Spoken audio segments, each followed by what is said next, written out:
भूमि और राजस्व विभाग ने फिर से जमीन सर्वे को लेके एक नया अधिसूचना जारी की है, जिसमें कहा गया है कि सर्वे के बाद जमीन का किस्म प्रकार तय किया जाएगा।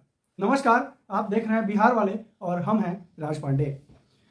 बिहार में जमीन सर्वे का काम बखूबी चल रहा है और इस सर्वे के काम के दौरान राज्य सरकार का और भूमि राजस्व विभाग का सूचनाएं निरंतर लगातार आते रह रही हैं और फिर से भूमि और राजस्व विभाग के द्वारा एक लेटर जारी हुआ, एक सूचना जारी हुई, जिसमें रैयतों को बताया जा रहा है कि सर्वे 2025 तक खत्म कर दिया जाएगा।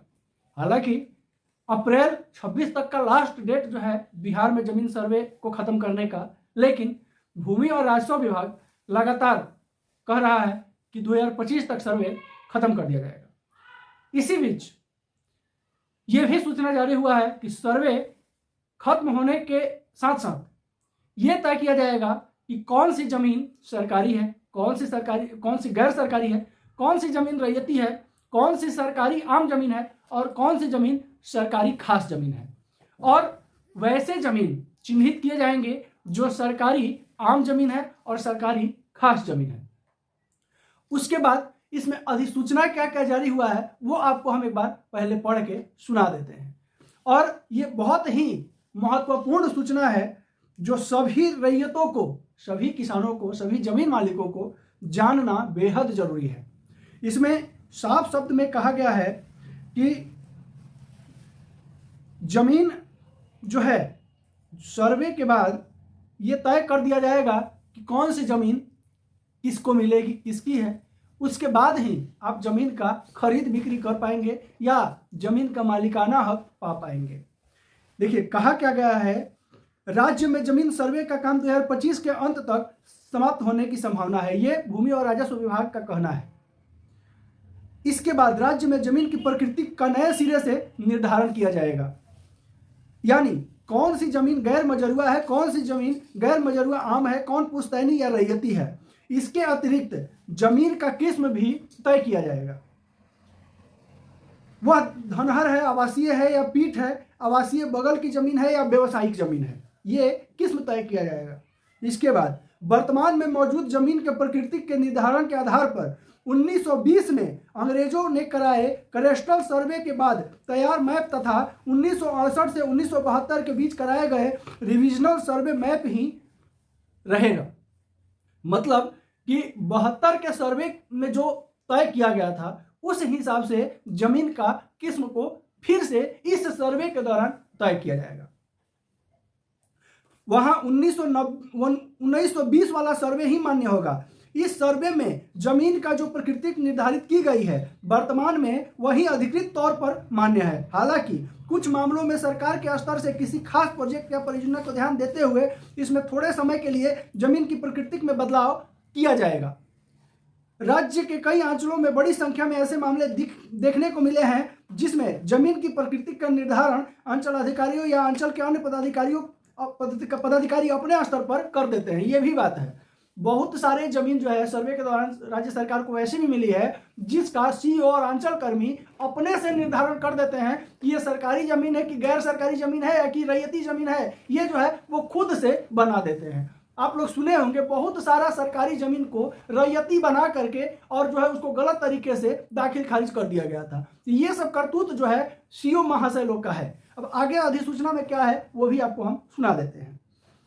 राज्य के कई अंचलों में बड़ी संख्या में ऐसे मामले देखने को मिले हैं जमीन की प्रकृतिक निर्धारण अंचलाधिकारी अंचल के अन्य पदाधिकारी अपने स्तर पर कर देते हैं। कई लोगों की खतियानी जमीन सरकारी कर दी गई है, कई सरकारी जमीन को निजी बना दिया गया है। इस तरह की गड़बड़ियों के आधार पर कई जमीन का निबंधन या खरीद बिक्री भी कर दी गई है।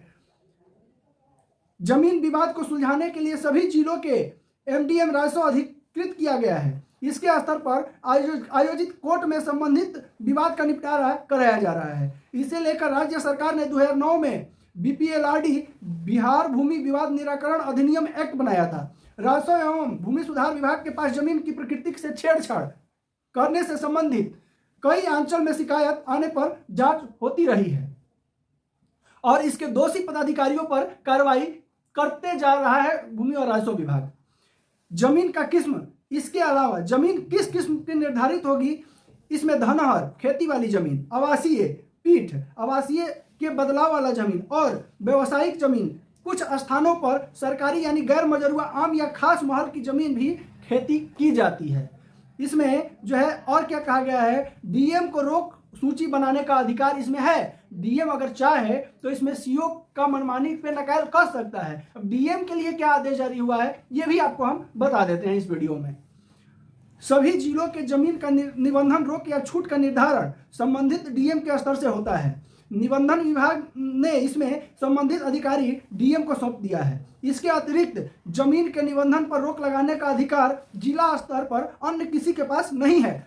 कुछ जिलों में डीएम ने इसके लिए एक कमेटी बना दी है। यह कमेटी समीक्षा करके रोक सूची में किसी खाता खेसरा एवं प्लॉट संख्या को जोड़ने या घटाने का काम करती है। मुख्य रूप से सरकारी जमीन किसी मामले में कोर्ट या ट्रिब्यूनल के स्तर से आदेश पारित होने पर किसी जांच एजेंसी स्तर से जांच के आदेश के बाद जमीन के निबंधन, खरीद बिक्री एवं स्थानांतर पर रोक लगा दी जाती है।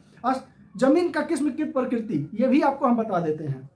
गैर मजरूआ आम, यह सरकारी भूमि है लेकिन इसका नियंत्रण सीधे ग्राम पंचायत ग्राम सभा के पास होता है। गैर मजरूआ खास, इस सरकारी जमीन भूमि का नियंत्रण सीधे सरकार के पास होता है। इन दोनों तरह की जमीन को लीज पर लेने का प्रावधान नहीं है। आप जमीन का गैर मजरूआ आम या गैर मजरूआ खास किसी तरह का ये जमीन आप ना ही खरीद बिक्री कर सकते हैं और ना ही उसे आप लीज पर ले सकते हैं, ये भी बात है।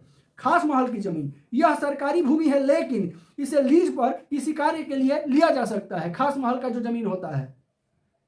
केसरे हिंद जमीन, यह सीधे केंद्र सरकार के अधीन आने वाली भूमि होती है। देखिए कल के वीडियो में हमने ये चर्चा किया था कि जो केंद्र सरकार का जमीन है और जो राज्य सरकार का जमीन है उसमें क्या अंतर होता है। आप जाकर के चैनल पर कल का वीडियो हमारा देख सकते हैं जिसमें विस्तार पूर्वक हम जो है चर्चा किए हैं। केसरे हिंद जमीन का, गैर मजरूआ आम जमीन का, गैर मजरूआ खास जमीन का, जो है स्टेट गवर्नमेंट का, सेंट्रल गवर्नमेंट का, टोटल तरह का लैंड का चर्चा इस जो पिछला वीडियो मेरा आया है उसमें हम ऑलरेडी कर चुके हैं। आगे क्या लिखा हुआ है, केसरे हिंद यह सीधे केंद्र सरकार के अधीन होने वाली जमीन है। पुश्तैनी, निजी या रैयती भूमि यह किन्हीं खानदानी भूमि है। सिर्फ उन्हीं प्रकृति को जमीन को आसानी से खरीद बिक्री की जा सकती है। अब देखिए इस अधिसूचना में हम इसका जो है अधिसूचना भी लगा देंगे स्क्रीन पर, आप पढ़ लीजिएगा। इसमें जो है खास करके भूमि और राजस्व विभाग ने क्लियर कहा है कि अगर आपका रैयती जमीन है, पुश्तैनी जमीन है तो ही आप जमीन का खरीद बिक्री कर सकते हैं। खरीद बिक्री के लिए भी अभी राजस्व विभाग के द्वारा अनेक प्रकार के जो है चेंजेस किए गए हैं जिसके लिए ऑलरेडी वीडियो हमारे चैनल पर है, आप जाकर के देख सकते हैं। तो जमीन का खरीद बिक्री मूल रूप से जो है बहुत सारा गड़बड़ी होते चला आया था। सीओ के द्वारा, अंचल कर्मियों के द्वारा जो है सरकारी जमीन को, सरकारी आम जमीन हो चाहे सरकारी खास जमीन हो, जहां तक कि जो है केसरे हिंद का भी जमीन का लोग जो है गलत तरीके से दाखिल खारिज कर दिया है। वैसे पदाधिकारियों पे तो गाज गिरना तय है, लेकिन यह आम जनता के सहूलियत के लिए, आम जनता के जानकारी के लिए जो है भूमि और राजस्व विभाग जो है ये अधिसूचना को जारी किया है ताकि जो पहले गड़बड़ियां हो चुकी है फिर से उसको दोहराया न जाए। और जो गैर मजरूआ आम जमीन है या गैर मजरूआ खास जमीन है, पहले भी वीडियो में हम कंफर्म कर चुके हैं कि किसी भी हाल में वो सरकारी ही रहेगा। भले ही आपका जमाबंदी कर दिया गया हो या आपके लिए कोई भी डॉक्यूमेंट तैयार कर दिया गया हो अंचल कर्मियों के द्वारा, सीओ के द्वारा या डीसीएलआर के द्वारा, एडीएम के द्वारा या डीएम के द्वारा, इसके बावजूद भी जो सरकारी जमीन है जिसका खतियान सरकारी नाम से है वो खतियान जो है सरकारी के ही नाम से बनेगा सर्वे के बाद या सर्वे के दौरान। और जो रैयती जमीन है, जो आम जमीन है, वो रैयती जमीन, किसानों का जमीन, पुरखों का जमीन जो है वो रैयतों का ही रहेगा, वो सरकार जो है सरकारी नहीं करेगी। कुछ कंडीशंस हो सकते हैं जो कि आपको हम अगर कहिएगा तो आगे वीडियो बना करके विस्तार से डाल देंगे, बना देंगे, बता देंगे कि किस एवज में, किस कंडीशन में जो है रैयती जमीन सरकारी हो सकती है इस सर्वे के दौरान। आशा करते हैं कि उचित और सही जानकारी आपको जरूर प्राप्त हुआ होगा इस वीडियो से। अगर आपके मन में फिर भी कोई अगर क्वेश्चन है, कोई दुविधा है, कोई डाउट है, बेझिझक कमेंट बॉक्स में आकर के पूछ सकते हैं। हम अपने दर्शकों का लगभग सारे प्रश्न का आंसर देने का प्रयत्न जरूर करते हैं। साथ ही साथ चैनल पर नए होंगे तो बिहार से निकला हुआ हर एक वो खबर जो आपको जानना जरूरी है, उसे जानने के लिए आप चैनल को सब्सक्राइब करना बिल्कुल ना भूलें। वीडियो को शेयर करें ताकि बिहार से निकला हुआ हर एक वो बात, हर एक वो खबर, हर एक वो चीज जो सभी तक पहुंचना जरूरी है, सभी को जानना जरूरी है, सभी के पास पहुंच जाए। नमस्कार, जय हिंद।